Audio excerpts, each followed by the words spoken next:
Meet that young girl sitting by the corner. She's crying. What happened? He dumped me. He dumped you? God help me. He dumped me.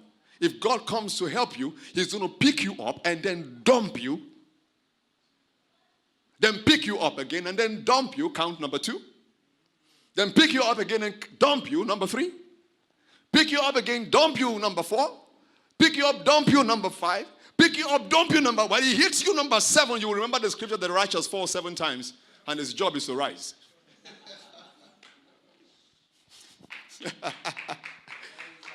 It's going to let you fall 7 times. It's not going to stop you from falling 7 times. It's going to leave you fall 7 times.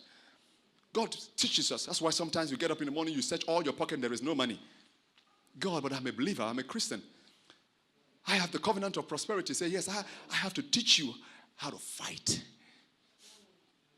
You want to overcome the failures of yesterday? I want to teach you how to fight. Across the night, Jacob wasn't even praying. It was a battle, punching, throwing, kicking. All those battles across the night, God was teaching him to be the warrior. Reveal the inner fighter in me. You see, when you find out your fighting spirit, the devil won't come near you.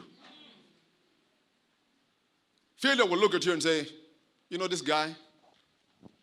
I can't hang around him for too long because if he fails now, he gets right up. You know what real fighters do when they are in the ring? The first punch never gives them the knockout. They take it palm. Sometimes you see a fighter. Blood is dripping from his eyes. His face is mangled up. He's almost like he's dying, but he's still in the ring. Sometimes I watch them and I say, is this man crazy? But there is a referee. That's what the angel does. The angel comes in. The angel is not going to ask you, don't fight again. No. The angel comes around and just carries your hand up and drop it. Say, there's still life in you. Fight. The referee ain't going to stop you yet until you say, stop me. Right? He just hang around there while they are punching you. He doesn't put his hands to block the punch. That's why when Joshua saw an angel, he asked him, he said, are you for us or against us? The angel said, nay. Well, I don't understand the answer. Is it no, I am for us, or no, I am against you? What's the answer? He says, no. Nay means I'm not talking to you about it. Sometimes the guy who's been taking all the beating, come on somebody. The guy who has been beaten by the Esau, the life has already marred and beaten. As long as he gets right up on his feet again, he continues, he keeps going. And then at 1 round, 2, 3, 4, 5, 6, 7, and it comes to a particular round, he delivers one punch at the opponent that has been beating him all this while, and down goes the opponent. The opponent gets up and can't stand, down, can't stand, down, can't stand. What's the angel going to do? The angel walks around to the opponent and checks him and says, he's gone, comes back to you, and then carries your hand and raises it up and says, now you are the real fighter. But the referee didn't do anything to help you. He just waited in there until you were able to win your battle, so he can just lift your hand up and say, more, yeah, in all these things you are more than a conqueror.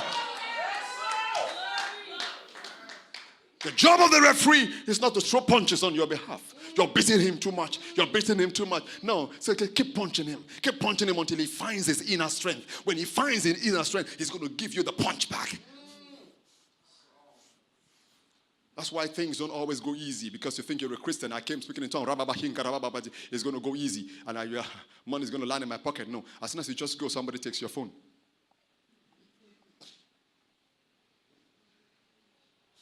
God, where were you? I actually was there when they took the phone.